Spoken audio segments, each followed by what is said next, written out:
Maharashtra today 24 news सत्य परिस्थितीचा सविस्तर आढावा। जनावरे चोरणाऱ्या टोळीचा अहवाला मुसक्या पोलीस निरीक्षक सुरेश उनवणे यांची कारवाई। दिनांक 8/8 वानडगाव येथील 2 बैल चोरी झाल्याचे माहिती मिळताच कर्तव्यदक्ष पोलीस निरीक्षक सुरेश उनवणे तालुका पोलीस ठाणे यांनी कर्मचाऱ्यांना सूचना केल्या। रात्र गस्त पथकातील पोलिसांनी जनावरे चोरणाऱ्या 4 चोरट्यांना अटक करून 2 बैलांसह गाडी क्रमांक MH23 AU 6303 जप्त केली आहे। मागील काही दिवसांपूर्वी जनावरे चोरणाऱ्या टोळींनी धुमाकूळ घातला होता। या आरोपींनी माननीय न्यायालयात हजर केले असता 1 दिवसाचा PCR देण्यात आला। गुन्ह्याचा पुढील तपास बीट अंमलदार बावरे यांच्याकडे देण्यात आला आहे। या अटक केलेल्या आरोपींकडून अजूनही काही गुन्हे उघडकीस येऊ शकतात असे पोलीस निरीक्षक सुरेश उनवणे यांनी दिली। महाराष्ट्र टुडे मराठीसाठी ब्युरो रिपोर्ट विलास गायकवाड, जालना। येथील 2 बैल चोरीला गेलेले होते।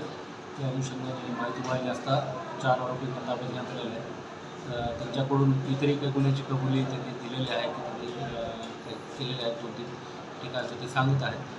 त्याबाबत मान्य कोर्टापुढे त्यांना अटक करून हजर केले असतात तर काही सगळं पिसाळ दिलेला आहे।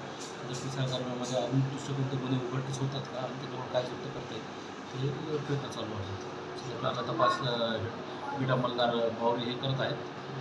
4 आरोपी असून त्यातले 2 गेवरायचे आहेत, 1 वानडगावचा आहे। सर, आणखीन काही गावातील बैलसुद्धा चोरी गेलेले लोकांच्या तक्रारी आहेत।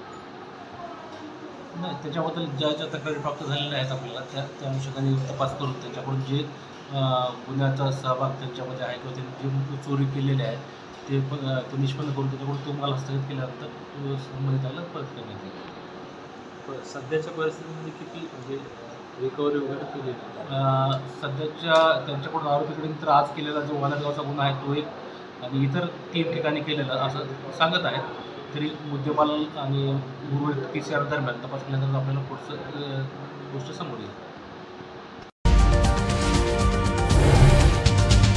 आजच महाराष्ट्र टुडे 24 न्यूजला सबस्क्राईब करा आणि सत्य परिस्थितीचा सविस्तर आढावा पहा।